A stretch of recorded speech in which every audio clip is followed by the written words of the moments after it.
This is a continuation of our discussion on the analysis of feedback topologies from part 2.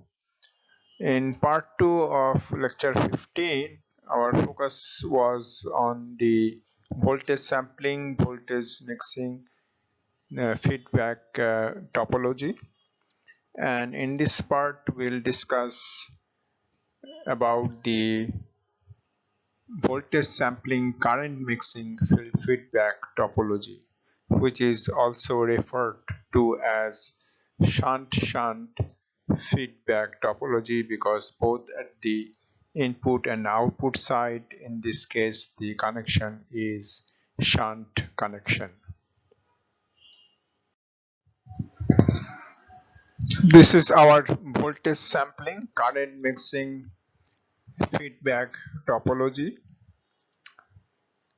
As you can see here, the feedback network is sampling the output voltage V0, and at the input side it is producing a current, feedback current IF, and that current IF is mixed with our signal current IS, and the connection here is such that the difference between IS and IF goes into the input of basic amplifier, which amplifies this current and produces a proportional voltage V0 at the output.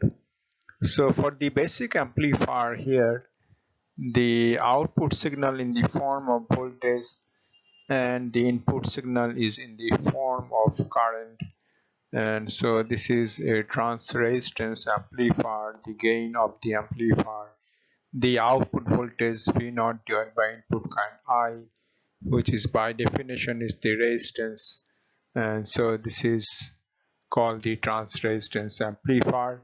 And as you can see, the connection at the output side is shunt connection, and also at the input side connection is shunt connection. Our aim here is to determine the gain of this feedback amplifier, that is the gain with feedback. Now the gain with feedback, or the overall gain of the feedback amplifier, depends on two parameters. One is the gain of the basic amplifier A, the other is the feedback factor beta. Now since this is a trans resistance amplifier, the gain of the basic amplifier is defined as the V0, the output voltage, divided by II, the input current, which is the trans resistance gain. And the feedback factor for the feedback network, the output is current, which is IF, and the input is, in this case, is V0, the output voltage. So feedback factor is given by IF by V0. So now after defining these two parameters, now we can proceed to determine the gain with feedback AF.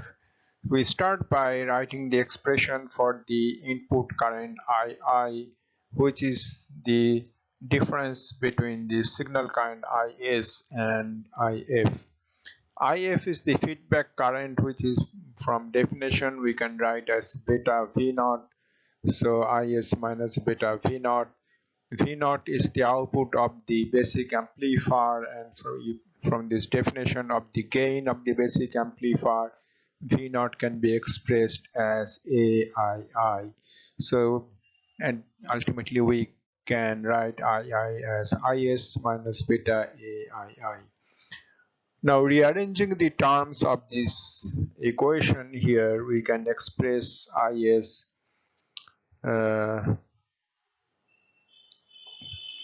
we can express IS like this, which we can simplify into this. So IS expressed in terms of II times 1 plus A beta. So now that we have expressed IS in terms of the input current II, we can now write an expression for the gain with feedback AF. So in this case, the output signal is voltage V0 and input is our current Is. So gain with feedback is V0 by Is. V0 is AII from the definition of the gain A, and Is we have derived the expression in terms of II. So replacing that, we get this expression here. The II will cancel out, and resulting in the gain with feedback, this expression A divided by 1 plus A beta. That is our well-known expression for the feedback, the gain with feedback or gain of the feedback amplifier. And that is, we see that it's the same and it is valid for any feedback topologies, that the gain with feedback is always equal to A divided by 1 plus A beta. Only the definition of A is different for different feedback topologies.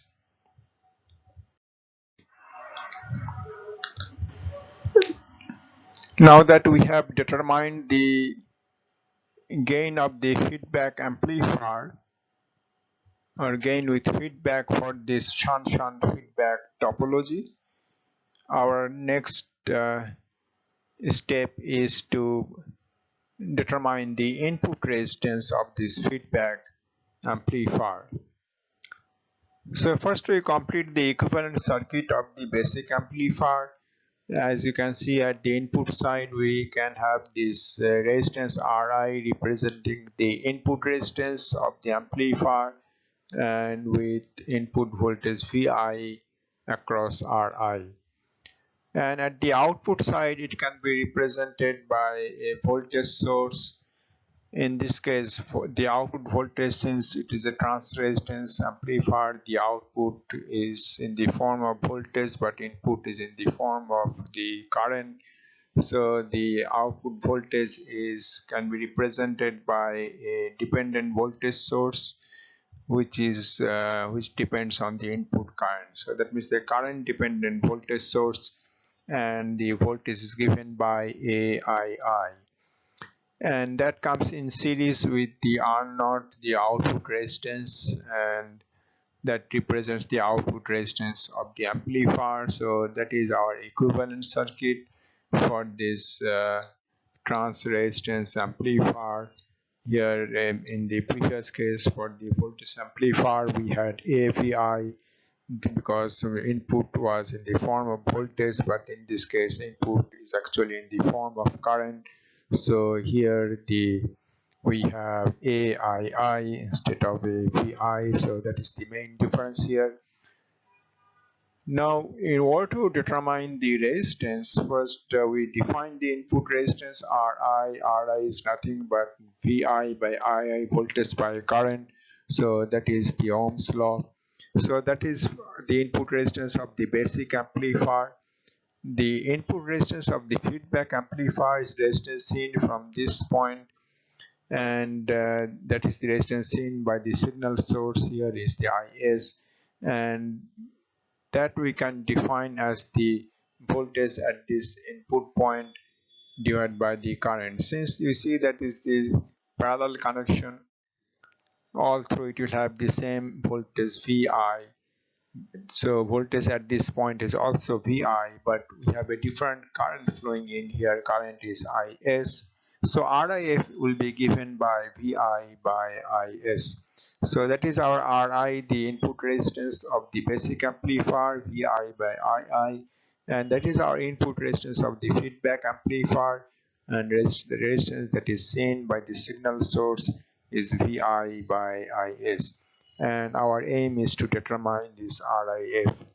Now in our previous slide we have derived an expression for the current Is in terms of the input current Ii, that is Ii times 1 plus A beta. So we make use of this expression to determine the input resistance RIF. So RIF is Vi by Is. We replace Is for this. I see that Vi by Ii is by definition is Ri, the input resistance of the basic amplifier.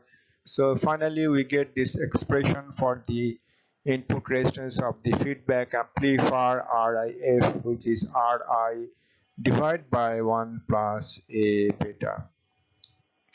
Now, point to note here is that the connection at the input side is a shunt connection, and we have said in our previous discussion that whenever the connection is shunt, it will decrease the resistance. Whenever a connection is series, it will increase the resistance, whether at the input side or at the output side. So you see that we have a shunt connection and we have got a resistance that is less than Ri by this factor 1 plus A beta as expected. So the shunt connection at the input side results in a reduced input resistance, and that is given by Ri divided by 1 plus A beta.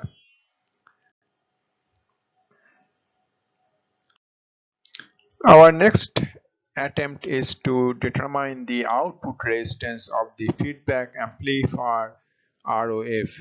Now, like before here, the determination of the output resistance is not as straightforward as that of an input resistance, because at the output side we don't have any source voltage or current. So what we need to do, we need to apply a voltage source or current source whatever at the output side. So in this case we apply a test voltage and say the current I0 is flowing in. Then we can write that ROF can be given as the voltage Vt by the current I0 by definition. And now to simplify the analysis, we make certain assumptions. First, we assume that the current flowing into the feedback network is zero. That is to simplify our analysis, so that this current I0 whole of it will flow into the amplifier. That is an ideal situation where we are assuming the feedback network is an ideal feedback network which is sampling the voltage without drawing any current from the amplifier. Now, so the current I0 will flow all of it into the amplifier.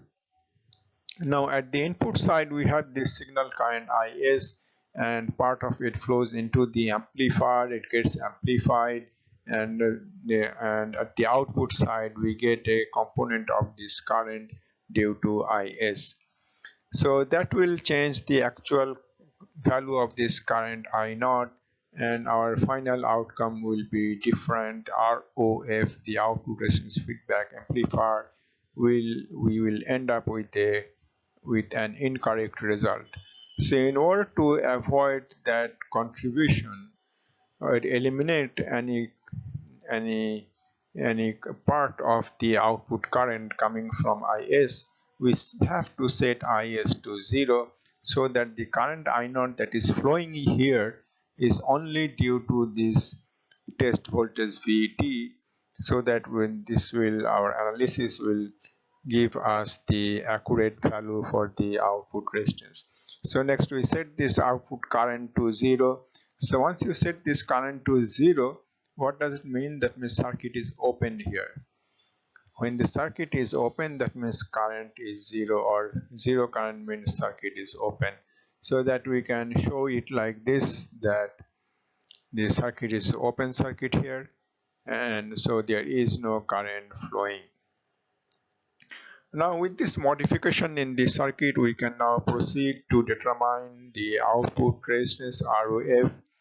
So we start by writing the KVL like before around the closed loop in the output side. So Vt will be equal to V0, the same voltage, and that will be equal to the voltage drop in R0, so it's I0 R0, plus this voltage of the voltage source, which is AII. Now what is II? If you look at the input side, the II is the current flowing in the Ri input resistance, and IF is the current flowing into the feedback network. Now if we apply KVL, so you see, or KCL here, that II must be equal to IF, because the current here is 0. So these two currents must be same, but they are in opposite direction. So II should be the negative of IF.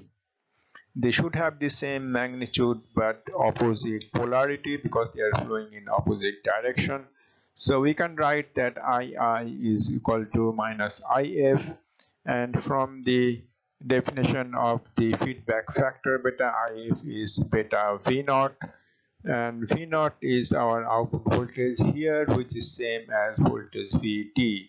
So finally we get II is minus beta VT. So replacing that for II into the equation for Vt, we get this expression for Vt. Now if you rearrange the terms in this equation here, that can be written or expressed like this. So now from this equation here, we can write an expression for the output resistance ROF by rearranging the terms of this equation. So Vt by I naught you can express as R naught divided by 1 plus A beta. So that is our final expression for the output resistance R naught ROF, and you see that in this case the output resistance is reduced from its the value of the basic amplifier by the factor 1 plus A beta, and that is because the connection is shunt at the output side. So whenever you have a shunt connection, it will reduce the resistance whether at the input or at the output side. In this case, they both at the input and the output side we have shunt connection. So the feedback here reduces both the input and the output resistances, and we get this expression for the output resistance.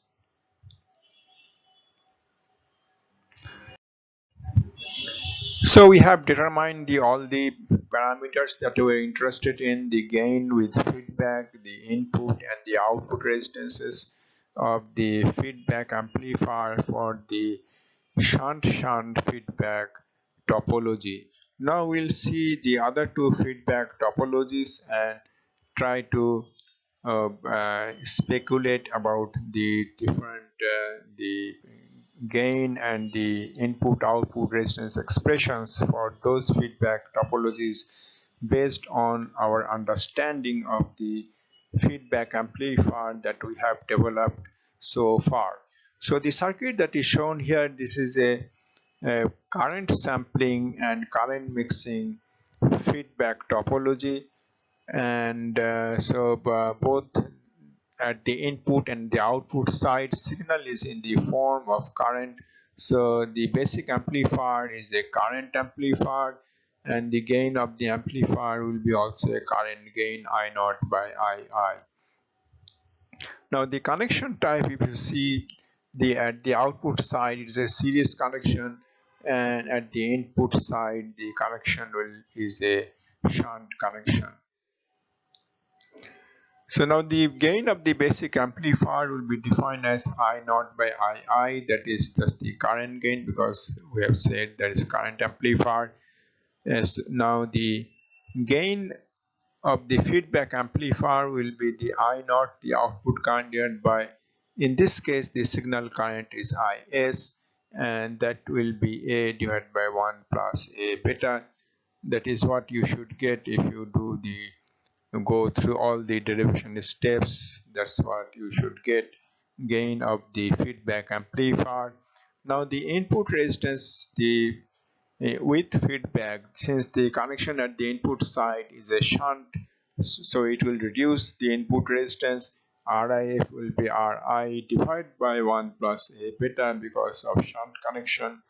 The output side, the connection is a series connection, so it will increase the output resistance. So output resistance with feedback will be R naught times 1 plus A beta. So that is what you will get if you go through all the derivation steps, but we are not doing that. We have already done for two feedback topologies, and we have shown all these steps that you can go through the derivation steps to get at these expressions. These steps are same, so there's no need to go through the same steps. You can do it in your off time just as a practice, and you should get these expressions, and that is what expected, because at the input side we have a shunt connection and it will result in a reduced resistance. At the output side we have a series connection, it will give you an increased output resistance. So that is for the current sampling, current mix. The last feedback topology that we are going to discuss is the current sampling voltage mixing feedback topology. So here the feedback network is sampling the output current and it is producing a voltage feedback voltage VF, which is mixed in series with the signal voltage Vs at the input side. So signal is in the form of current at the output side, whereas at the input side it is in the form of voltage. And so this is a transconductance amplifier, because output current divided by the input voltage, which is a conductance by definition. So the gain will be a transconductance gain, and amplifier type will be a transconductance amplifier. Now if you look at the connection here, at the input side is a series connection, and also at the output side the connection is series. So we expect that both the resistance both at the input and the output side will increase by the factor of 1 plus a beta because of the series connection. The gain of the basic amplifier A is given by I0 by Vi, the output current divided by input voltage. That is the gain of the basic amplifier. And then gain of the feedback amplifier will be the output current I0 divided by input actual signal voltage Vs. So that is the gain with feedback AF, or the overall gain, and which will be A divided by 1 plus A beta. That is the general gain expression that is valid for any feedback topology. And if you do all the derivation steps, you should get the same expression for the AF.